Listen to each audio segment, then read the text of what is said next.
Hello, you're listening to Tony Slattery's Rambling Club, and you're most welcome.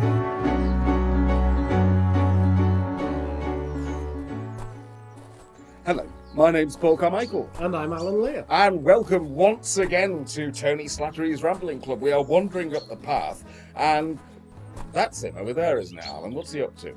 He appears to be mimicking some of the statuary you find littering the grounds. He does, actually. I wonder if this is some sort of a review show, and he's got to keep a position just like that before he's allowed to move. Tony, are you allowed to talk, or are you being a statue? Oh, I'm certainly allowed to talk. I'm being a piece of topiary, but it's made out of stone, rather like the Venezia Cardinale. My point is that it's a rambling club, and it's going to be both tangential and quite intellectual, but with laughs included.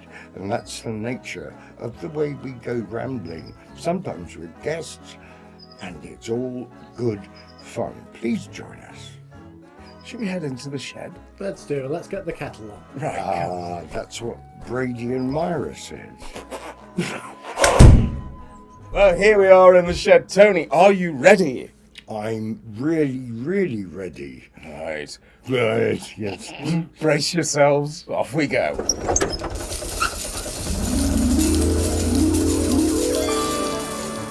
Tony's enchanted bingo machine. A curious contraption of cogs, levers and glowing buttons that hums with ominous energy.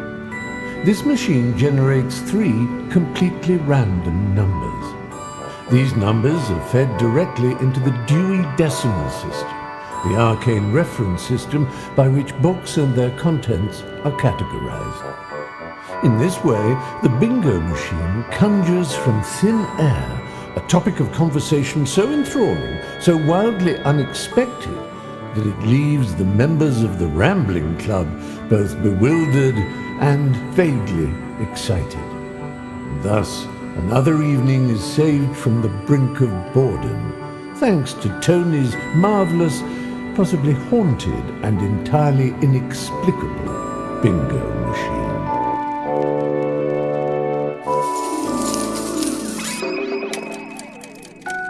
3, 7, 4. 374. And that means that the subject we are talking about here is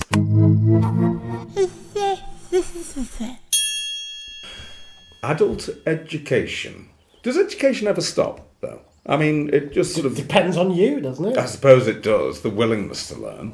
And also what facilities are available. Yes, If you're in the middle of the Democratic Republic of Congo, then it's not a choice. No. I mean, Or if you are friends, say, with the Taliban, it's not a choice. especially if you're a woman. Yeah. Especially if you're a woman. And with the constant swinging library cutbacks in this country, old-fashioned working-class autodidacticism is much harder than it used to be. Quite.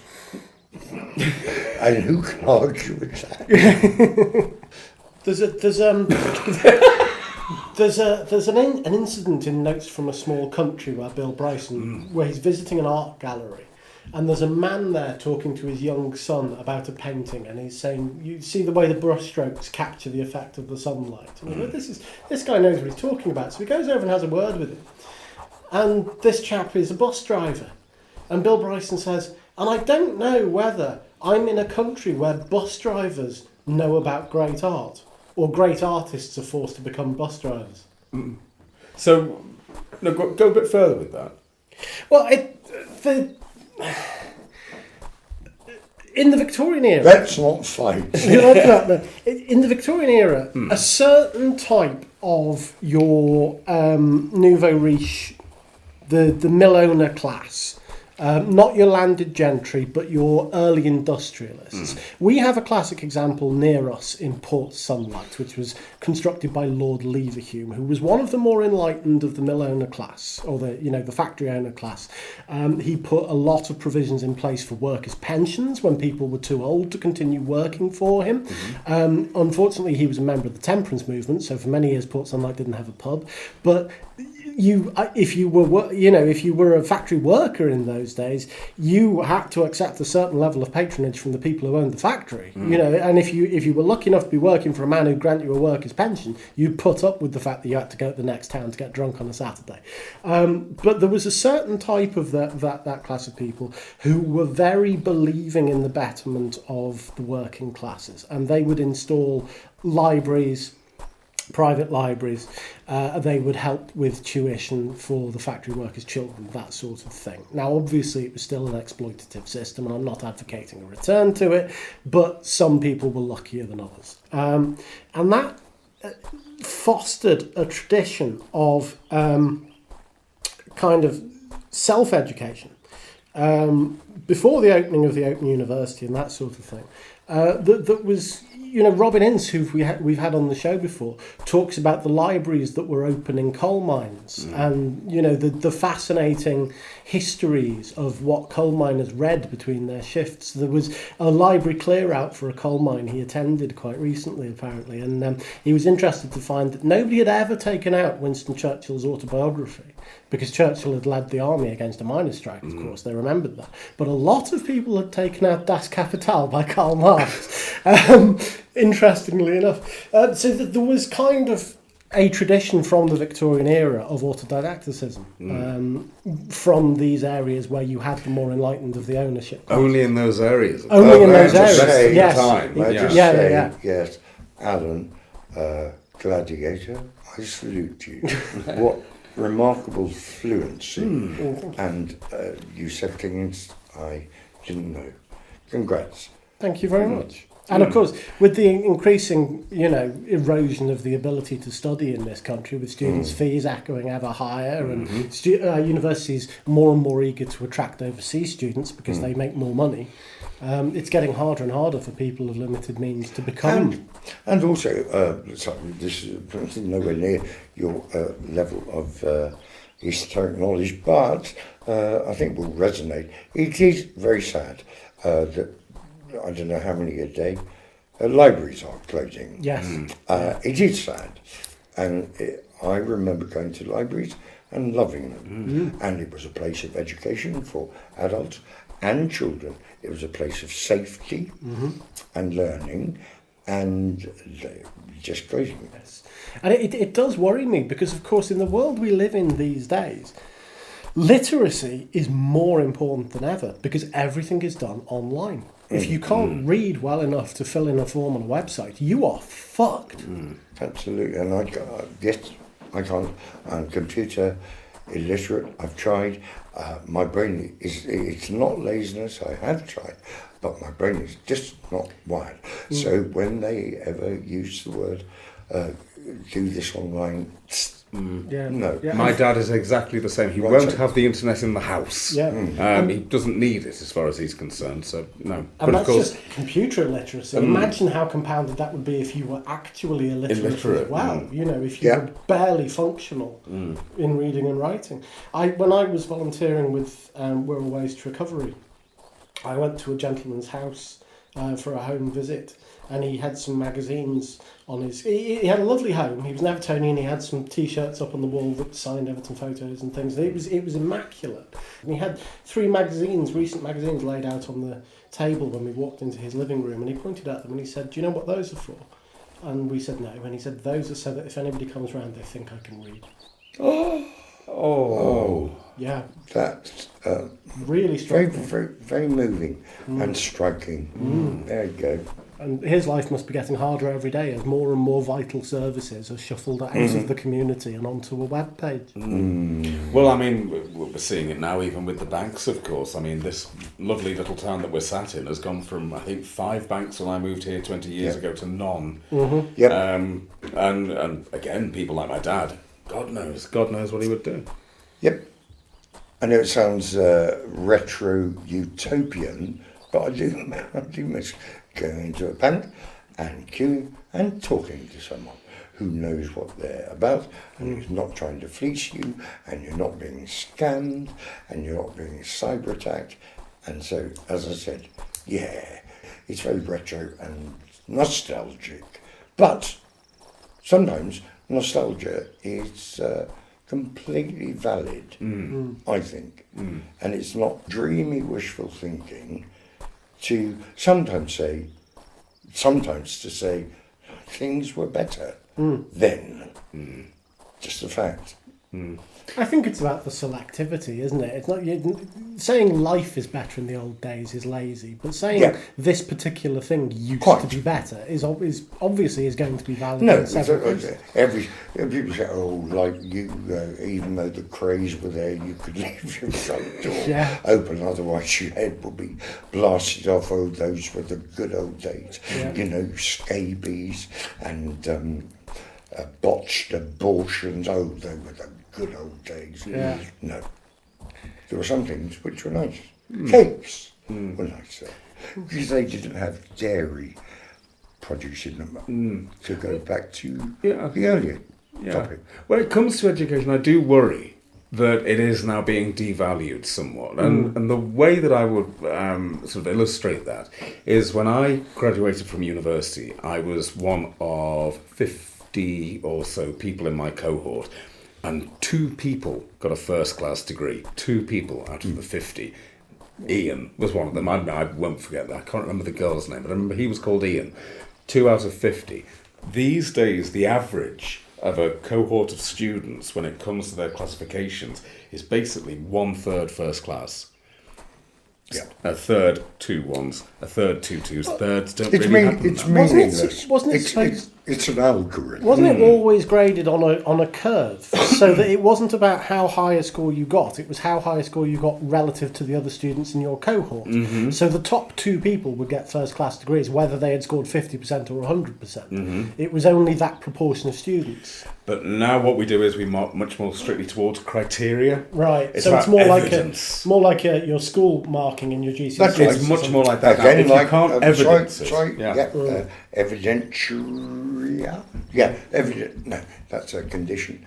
Evidentiary. And you were talking the other day about Rishi Sunak's attitude towards higher education, which was that we should all do business studies degrees. What about the fact that the arts is generating billions for the exchequer every year? That is Isn't it not the second untrained. largest industry in the British economy? The arts? Yeah. It's huge, and these aren't untrained people. You know, you have to have that time to learn and play. I can see the passion in your eyes and your voice, and I absolutely concur. And Rishi Sunak, yes, he's dashing. He's also a billionaire. Yeah. And for him to prescriptively talk about the struggles of the ordinary man, it's a bit hard to swallow. Yeah, it's not very convincing, is it? No, it's not. No. And this is a mistake that I've been saying this for literally decades now, but there is a mistake that many of our governments have been making, which is that they seem to believe that education is there to make you fit to enter the workforce, and it is not. Education is there to make you fit to enter society. It's not the same thing. Education for the sake of education is the most important thing that I believe in when it comes to 20 years of this sort of thing. Education for the sake of education. Not to tick a box. Not to say I've measured this outcome. Have they learned? Have they enjoyed? That's education. That's all it needs to be. Yep. And go back to the meaning of words. That is a nice point.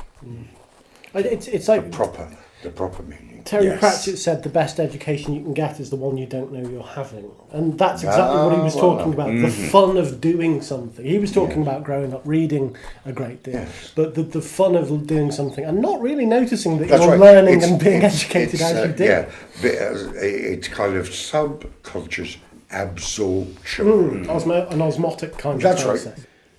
Right. That's fascinating, because I remember the big thing when just before grammar went to comprehensive, there was something called integrated studies. So it was a big class with 3 teachers: geography, English, and history, or science, all 3 of them, and it was a kind of a test. And it didn't really work out. Not for the pupils. It was a great idea in theory, but no, because the pupils were, I'm confused now. What was that A level? I did it, and I can't think what it was called offhand. But there was General General studies. studies, thank General you. That was it. studies. Yeah, general studies. I did that, and that was basically a combination of essay writing skills and your ability to apply general knowledge to an everyday situation. And you had to have the right kind of mind for it to work. So everybody I knew got either an A or an E in general studies. No. I only know one person who got a C, and they were a very strange person indeed. Their mind was quite peculiar. Yes. But, yeah, So you connected. it was yeah, exactly. But it was almost like an IQ test in that it really measured a certain kind of aptitude rather than really any knowledge or That's right. ability. You know. All the neurons and synapses working in a kind of chaotic way, Yeah. which is good because that's where ideas come from. That's it, isn't it? Are we still on maggots and cheese? I forget what we were on. Something else. What were we on? We were on education. We were on education. we were on Do you education. know that's what's confused us? We've adhered quite closely to the subject for once. And Yes. we've not realised it. Yeah.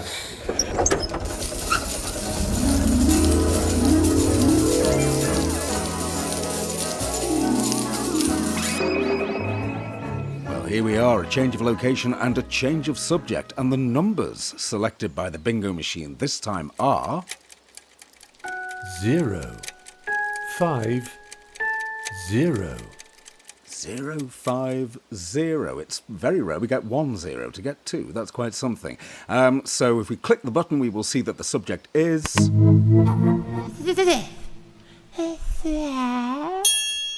General Serials Publications. I mean, the first question we'd have to ask about this is the topic general serials in publishing, or is this going to be an opportunity for you to wang on about soap operas for half an hour? Well, I would always attempt not to, but it could go in that direction via Dickens. It could, or we could talk about the campus military leader ever known. I think General that- Serials. Thank you. I'll be here all week. No. General Serials. Well, Horse and Hound, The Lady, I Don't Subscribe, The oldie? The Oldie, yes, that's right. Richard Ingram's, who told me to piss off once. He was with John Sessions, and they were talking about Oban War, and I tried to join in. Richard Ingram just said, "Oh, piss off," and I did. This was again in the Groucho Club in the good old days when there was maggoty cheese, wenches with embonpoint, or Vanessa Paradis talking about embouteillage, which I always thought was bosoms, but it's French for traffic jam. Oh, Joe Le Taxi. Joe Le Taxi. Joe Le Taxi, yes. Okay, we're wandering off, but that's my over to you. Okay, Alan Corrin was brilliant, Yes. and the bloke who took over ruined Punch, and I met him at Who was a that? party thrown by Alex Armitage, and I knew he'd taken over Punch, and his first comment, because it was Thai food, and he said, "The Thai food's okay, but surely Alex should have had tiger beer or something. This is completely inappropriate." I thought, and Punch, after his, if I'm not mistaken, after he took over, closed pretty soon afterwards. After 200 or so years. Yes, that's right. Yes. Yeah. Terrible shame. And I did the news quiz with Alan Corrin. I learned a lot just by listening to him. When it comes to this general serials, then there's a wonderful, wonderful old book that I picked up in a market town. Now this book was published in 1747. Right. Cost me £5. It's a very small book, and it's called The Spectator, but it's not The Spectator as we know it. Right. These are letters. Can you set me right on something, both of you, please? I still don't know the difference between the New Statesman and the Spectator. What would you say is the fundamental difference in terms of journalistic standards, political. The leaning. Spectator's a little more right-leaning. A little. A little more. Okay. Well, Michael Gove's just been appointed editor. So it's now going to go a lot more. Oh, Jesus. Yes. Although you've got- Rod Little writes for the New Statesman, so they're both. God, he does actually, they both yeah. have their Yes, twats in Rod. harness. Rod Little, yes. Covered in suet, as Stuart Lee was. Yeah. Yes. Rod Little with gravy all down his napkin. Yes. With custard. His nappy. Yeah, yeah. Okay, good. But, So, sorry. No, that was from a position of genuine ignorance. yeah, no, it's, well, much of a muchness and probably going further that way again. Right. Yes. And my understanding is that wasn't the case. They were in polar opposition. weren't they? Yes, but now Yes. everything is leaning No, over. Yeah, everything's more extreme. The Spectator was kind of one of the more, like the Times, despite being a Murdoch publication, is one of the more realist bastions of conservative thought. It's Yeah, less right. extremist and less, gibberingly insane, whereas the Daily Mail and the Sun were always the outliers in terms of crazy right-wingedness. But everything's being pushed to the margins these days. But thinking of Punch magazine, Sure. there's a brilliant library, a little private library in North Wales called the Gladstone Library. And you can join it. It's I think the membership fee is £10 for 3 years. So it's quite a cheap thing to join if you're going to go there often. And they have wonderful old editions of the collected punches from, dating back to the Victorian period. And they also have, I was delighted to find, bound volumes of the collected Strand magazine. So you can you can while away a happy hour in the Gladstone Library seeking out original Sherlock Holmes stories as they would have been seen in Strand magazine back when Conan Doyle published them first. Right. You just remind me of Hansard. Oh God, yes. Is duty bound to report verbatim. Yes. And their biggest problem, and it came out by someone very high up in, they just couldn't do it whenever John Prescott spoke. They couldn't. After hundreds of years of verbatim, no, they failed. They couldn't. They admitted defeat. For anyone who doesn't know, Hansard is the record of all debate that takes place in both chambers of the Houses of Parliament.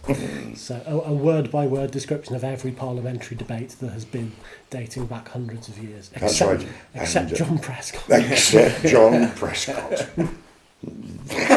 Sorry, I shouldn't laugh. I was in. Who did I play? Oh, no, what's that programme? You played Gordon Brown. I played Gordon Brown. John Prescott was played by that brilliant actor from Early Doors. That's right. He played John Prescott, Maxine Peake, because it was a very private secretary, and it was about the affair. And it was a short scene, the three of us. Oh, Damien Lewis played really brilliantly Tony Blair. And that was the scene, the three of us. Very short. John Henshaw. But it was the scene which the critics mentioned, which is lovely. Oh, yeah. Oh, that is lovely. John Henshaw, yes. Genius man. Yeah. So, well, no, actually, let's just keep wondering for a moment. There was something I wanted to ask you about, Tony. The rehearsal rooms at Acton. Do they ring a bell? The Acton They Hilton. bloody well do. Go on. I always find it fascinating when people talk about these rooms. God. The BBC's rehearsal room, That's 7 right. floors. God,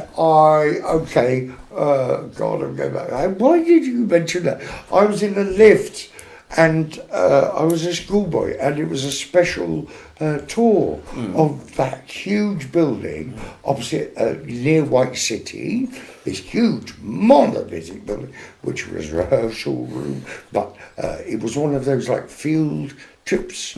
It wasn't in the country and or orienteering.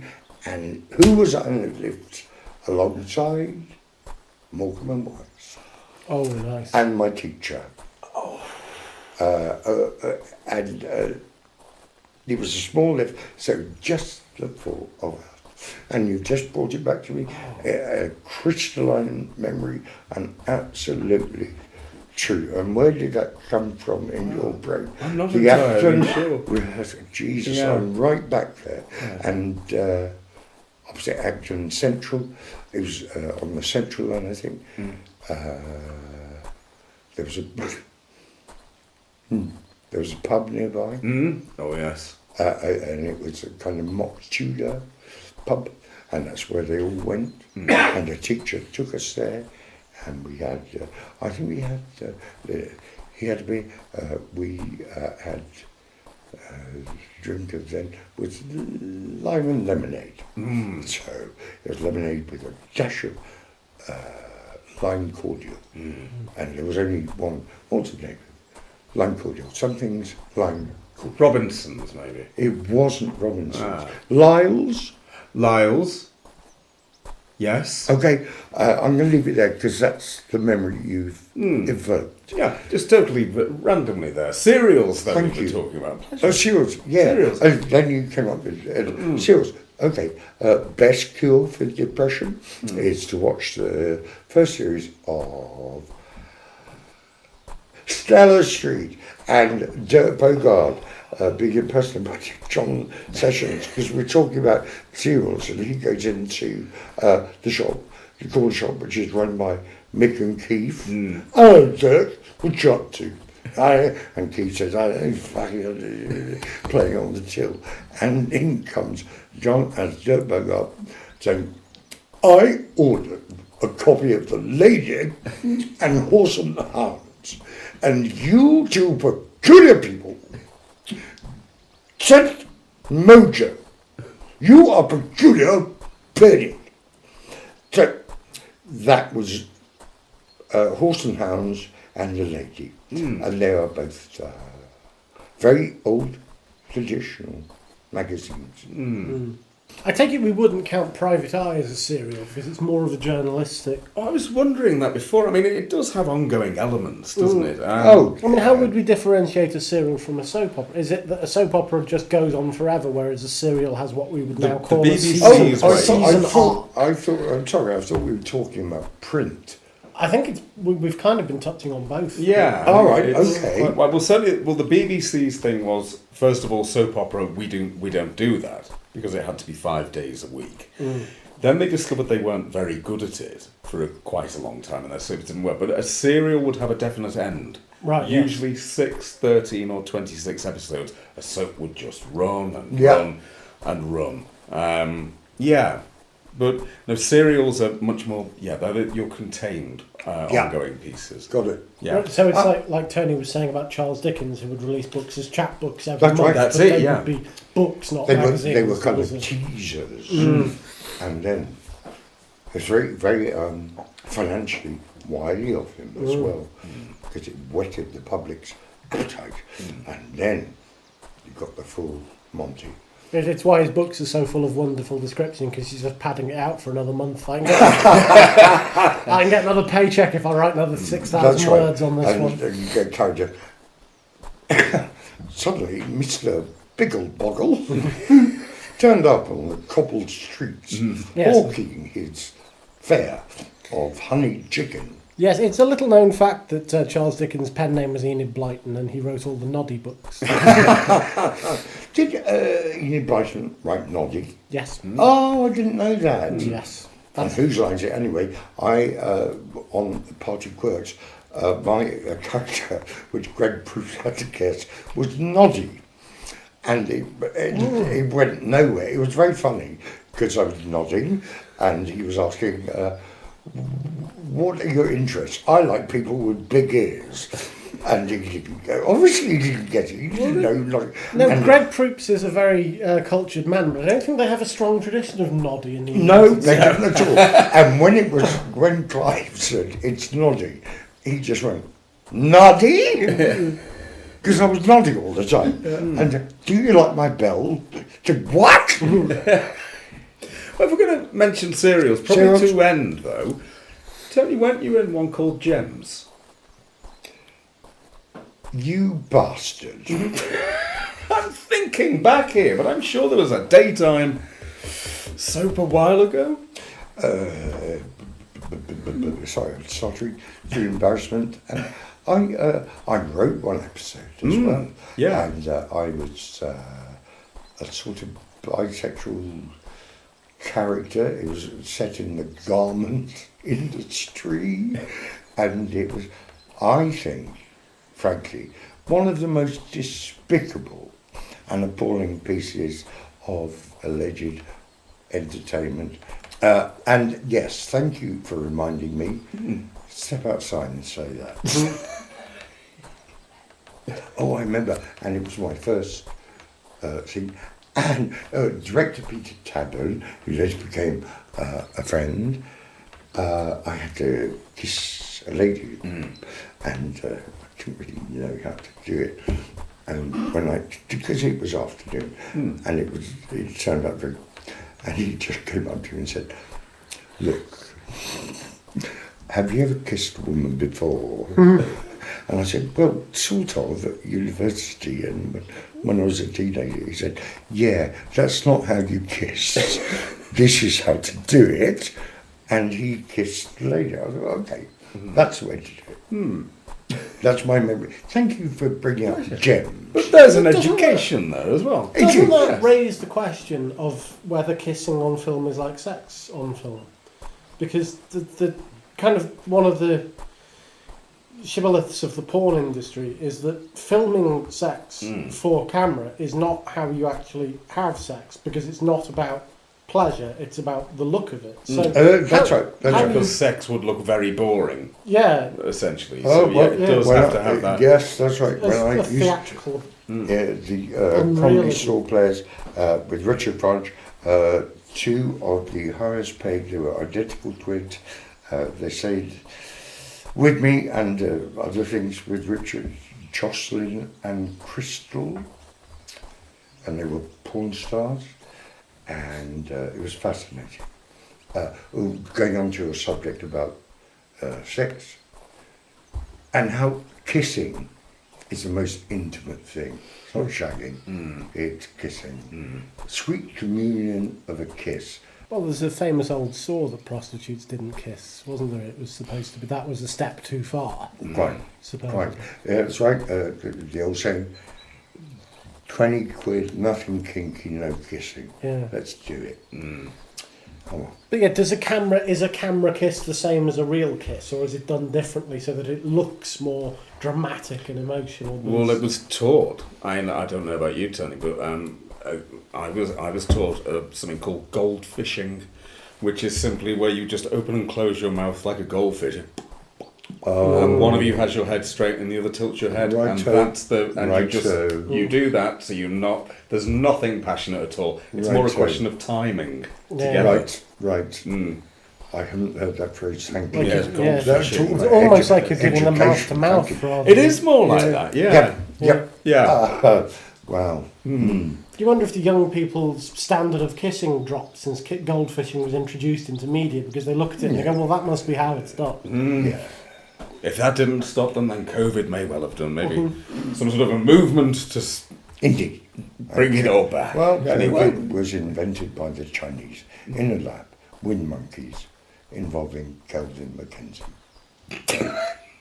It has been an education. It certainly has. But COVID certainly... Can't argue with facts. No? Certainly accelerated the process of removing the mouth-to-mouth element from resuscitation. You don't tend to do it these days. It tends to be purely the heart mass, palpations on the chest that do it.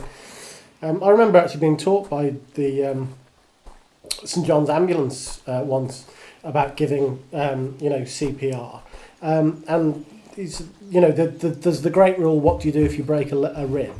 You keep going, because it's easier to live with a broken rib than a stopped heart. But one of the things he said, which I was, it might be useful for people to know this, is why I'm mentioning it, is if you physically are incapable of getting down on your knees and giving somebody CPR, you don't have to. You can do it with your foot. Yep. If you've got a crutch, you can even do it with the tip of your crutch, to press their sternum rhythmically with the tip. Even if it breaks, there might be a chance of a rhythm. Yeah, anything is better than nothing. Yeah, but they say you can do it with your foot, like using a foot pump to inflate an air mattress. It's exactly the same principle. Of course it is. It's pumping air. Yes.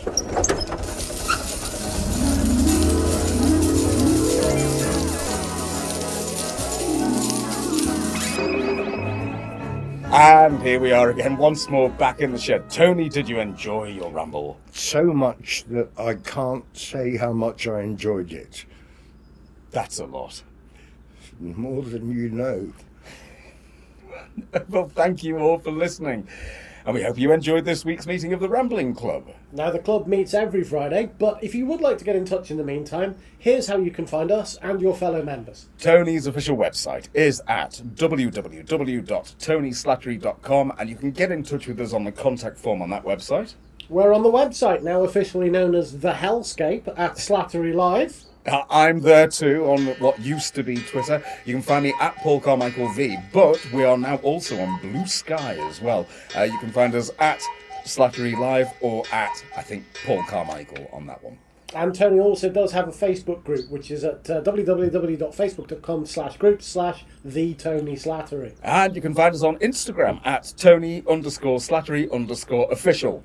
And if people would like to join the Rambling Club for themselves, how would they do that? Well, you head to www.patreon.com/Slattery Live, and we would be delighted to welcome you. And you can find all sorts of perks there for members, such as you get an exclusive extra episode every single month, and episodes are a few weeks ahead as well. So some people out there already know who our next guest is and have already heard it. You might want to go over and have a look. So please do get in touch by any of those methods. We would all love to hear from you. And Tony will be back to lead us in another ramble next Friday. We hope you'll join us once again. And in the meantime, if you wouldn't mind liking and subscribing where you get your podcasts, and even leaving a very brief review but with plenty of stars. Now that would be much appreciated. That really would. So, until next time, it's a goodbye from me, Paul Carmichael. It's a goodbye from Mr. Alan Lear. Goodbye. And it's a goodbye from the president of the Rambling Club, Mr. Tony Slattery. Goodbye, and thanks very much for listening. Bye. You have been listening to Tony Slattery's Rambling Club with your host, the club president, Tony Slattery. He was accompanied by Stephen Freie as the voice of the bingo machine. Tony was assisted by Paul Carmichael and Alan Lear. The music was composed and performed by Mikael Livesley and Andy Friesel. Silly voices are by Mikael Livesley and the show's concept is by Paul Carmichael. Our producers are Stuart Morris and Alan Diebing, and the show's series producer is Erika Lear. Our executive producer is Chris Castle, and the series executive producer is Mark Strickson. Tony Slattery's Rambling Club is a Fanfanitel production.